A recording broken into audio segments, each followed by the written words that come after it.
Okay, so what we are going to be doing is showing how the program meets the success criteria created by the client. In this case, the client is needing a program to help them manage their time.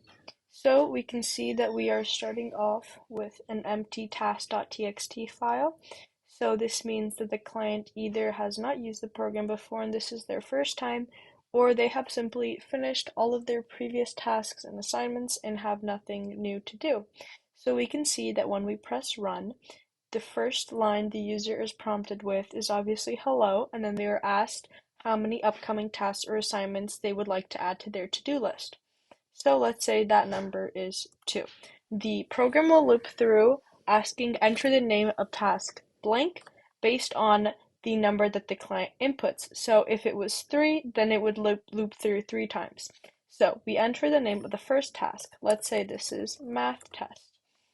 Enter the grade value as a whole percentage. We're going to say it's 15.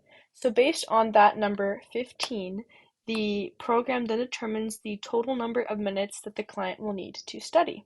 And one of the success criteria is the program being able to generate the number of study sessions per task needed. So we can enter the number of study sessions for the first task. Let's say that number is 5. And each study session for the task is going to be 60 minutes long. Now that again is calculated based on the grade value being setting the total number of minutes and then the client inputting how many study sessions. So the program asks, is this okay? Yes, no.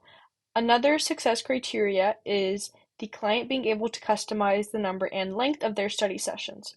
So we can see that obviously the client can customize the number of study sessions just because they are asked to input the number of study sessions they would like. But let's say they don't like that the length is 60 minutes. That is too long. So they're going to say no. But we also want to show the error handling. So let's say they accidentally had their caps lock on and they have no in all caps. The program is still able to function because ignore case is used in this instance just to make the program more usable and accessible. So instead, the client is asked how many minutes they would like to study. Let's say they want shorter study sessions, so they would like each study session to be 30 minutes.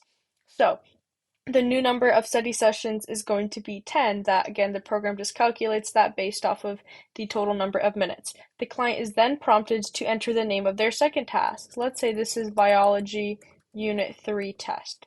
And this test is worth more. It is worth 30% of their grade.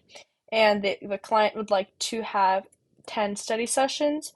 And they are actually okay with this length of study sessions, so they press yes. The to-do list is then generated for the client, again meeting the success criteria, a continuous to-do list, client being able to see their complete to-do list.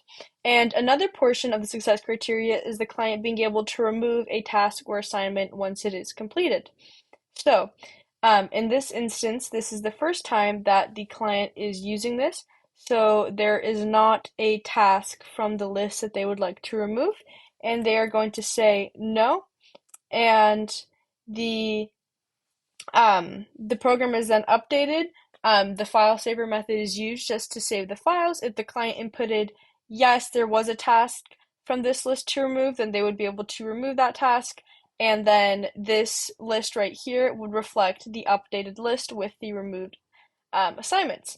And the final success criteria is that the program should be able to give the user study tips to use in their sessions. So obviously the client here is prompted, would you like a few study tips to help you? The client can say yes, and 3 study tips are then printed out for the client, and we can see that the task.txt file has been updated with the two tasks the client inputted, so we can see the name, the grade value, and the total number of study sessions. So let's say it is a new day and the client would just like to see their to-do list. They don't have anything to add, so they say 0. And here is your current to-do list.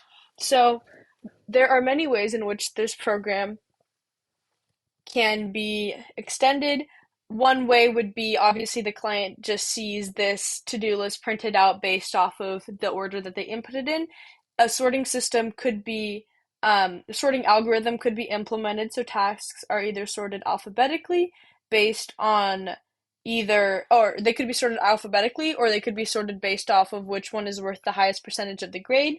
Another thing that could be integrated is Google Calendar, or Google Calendar API or some sort of other, maybe Apple Calendar API, just so that the study sessions created by the program could be added as actual events in the user's calendar, which would help them, number one, remember, and number two, would just help them plan.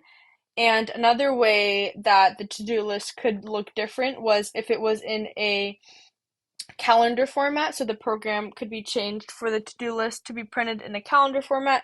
So the study sessions for each day could be shown to the user, and then they would also be able to see things like holidays or events. And this would overall just extend the code and make it more functional for the client.